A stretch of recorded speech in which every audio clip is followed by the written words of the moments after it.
नमस्कार। तो आ चुके हैं हम अपने आखिरी पड़ाव पे। केतु ट्रांजिट जो हुआ है 30 अक्टूबर को कन्या राशि में, उसके अकॉर्डिंग सभी बर्थ चार्ट पे क्या इफेक्ट्स पड़ेंगे और उनकी क्या रेमेडीज होंगी उसकी हम बात कर रहे थे।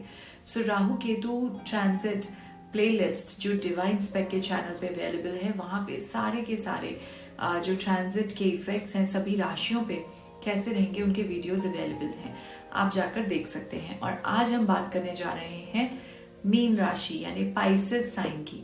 यदि आपकी है मीन राशि तो आपका बर्थ चार्ट के अकॉर्डिंग जो केतु की प्लेसमेंट है वो हुई है 7th हाउस में। अब 7th हाउस में जब केतु बैठ गए हैं, सो 1st, 3rd और 11th हाउस पे दृष्टि है, एस्पेक्ट है। केतु जिस घर में बैठते हैं वहां के रिलेशंस को खराब करने की और वहां पे डाउट्स, इल्यूजन्स, कंफ्यूजन्स, बहुत सारी चीजें माइंड में आती हैं। सो लाइफ पार्टनर का हाउस है 7th हाउस, बिजनेस पार्टनर का हाउस है 7th house. So life partner और बिजनेस पार्टनर के साथ किसी भी प्रकार की कोई भी कम्युनिकेशन हो, कॉन्वर्जेशन हो, उसको आर्ग्यूमेंट तक मत लेके जाइए।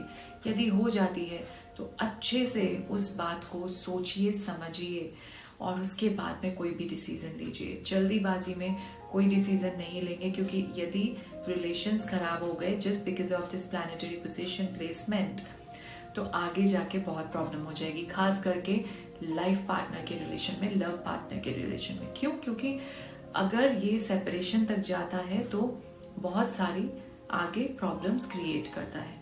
सो इस टाइम को निकालने के लिए आपको कैसे ना कैसे करके चीजों को अच्छे से जांच परख कर ही एक्शन लेना है, स्टेप अप करना है।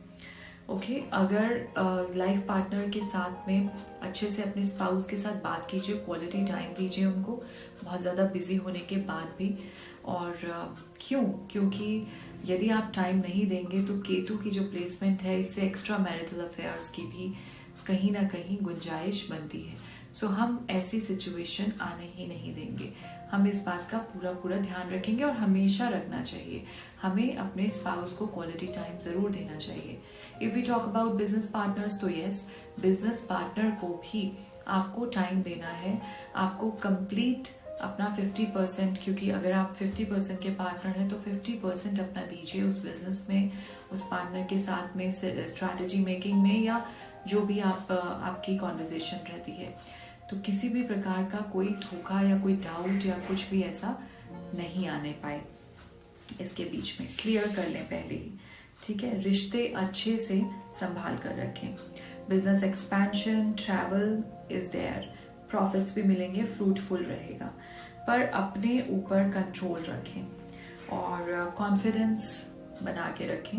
ओवर कॉन्फिडेंस ना आने दें। ओवर कॉन्फिडेंस आ जाएगा तो चीज़ें खराब हो जाएंगी, वो यहाँ पे चढ़ जाता है। सो कड़ी परिश्रम यानी बहुत ज़्यादा हार्ड वर्क करेंगे और रिजल्ट्स मिलेंगे। हार्ड वर्क इज देयर, आप करेंगे, आप कर भी सकते हैं, कैपेबिलिटी इज देयर, लेकिन आपको जब रिजल्ट्स मिलते हैं, फ्रूट मिलता है, तो उसको उस टाइम पे आपको बहुत सहज रहना है, काम रहना है, एकदम सम रहना है, बिल्कुल यहाँ नहीं आने देना है। भाई बहन से किसी भी प्रकार का झगड़ा नहीं करेंगे। सो देखिए, सारी बातें जो हो रही हैं वो कहीं ना कहीं सभी रिलेशंस के बारे में हो रही हैं। किसी के किसी भाव में दृष्टि है या प्लेसमेंट है, किसी के किसी, कहीं पे माता के साथ रिलेशंस, उनकी हेल्थ, कहीं पे पिता के साथ रिलेशंस और उनकी हेल्थ, कहीं भाई बहन और कहीं स्पाउस, कहीं बच्चों की बात हो रही है। तो अल्टीमेटली हमें इन सभी रिलेशंस को अच्छे से रखना है, ठीक है। और भाई बहन की हेल्थ का भी ध्यान रखें। Share market, stock, lottery, rental incomes, कहीं से भी न्यू इनकम सोर्सेस और प्रॉफिट्स आपको डेफिनेटली मिलेंगे और ये आपके लिए बहुत ही गोल्डन पीरियड है। शेयर मार्केट्स में इन्वेस्ट कर सकते हैं, अच्छा टाइम है, बस थोड़ा सा जांच परख के, रिसर्च करके, सभी तरफ से अच्छे आपको रिजल्ट्स मिलेंगे।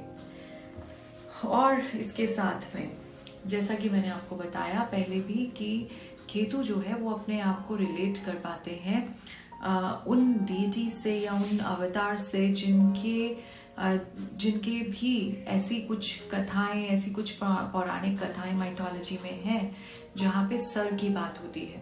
तो इसलिए आपको क्या रेमेडीज रखनी है, ओम केम केतवे नमः की चैंटिंग सुबह अर्ली मॉर्निंग उठकर सूर्य उदय से पहले ये आप जरूर परफॉर्म कीजिए। और उसके साथ में गणपति जी की पूजा करें, खाटू श्याम जी के मंदिर जाकर आएं, या फिर गुरुद्वारा शीसगंज वहां पे जाकर आप माथा टेक कर आए, क्योंकि ये जो है इन सब से केतु भी रिलेट करते हैं। इनकी जो एनर्जीज हैं वो केतु की एनर्जीज हैं। सो ये अगर आप कर सकते हैं तो इसको जरूर कीजिए। जब भी पूजा करें सर को ढक कर पूजा करें, हमेशा केतु के इफेक्ट्स आपको अच्छे देखने को मिलेंगे। और उसके साथ में बस last but not the least कि आपको उन लोगों को हेल्प करनी है जिनको कोई हेल्प नहीं करता। आपको देखना है, चाहे वो लोग हैं, चाहे वो जानवर हैं, चाहे वो पक्षी हैं, क्या हेल्प आप कर सकते हैं, क्या आपसे बन पड़ता है वो आप कीजिए। ठीक है, चीजें बिल्कुल ठीक हो जाएंगी और होती भी जा रही हैं। गोल्डन पीरियड है सभी के लिए, लेकिन सिर्फ और सिर्फ जो डिफरेंस है वो ये रहता है कि हम उसको कैसे यूज करते हैं, कैसे उसमें बिहेव करते हैं।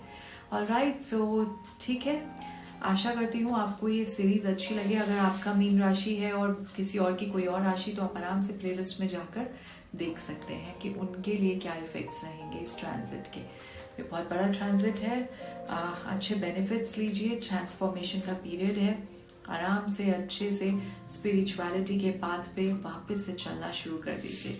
Alright, so till then, thank you so much, have a very blessed day.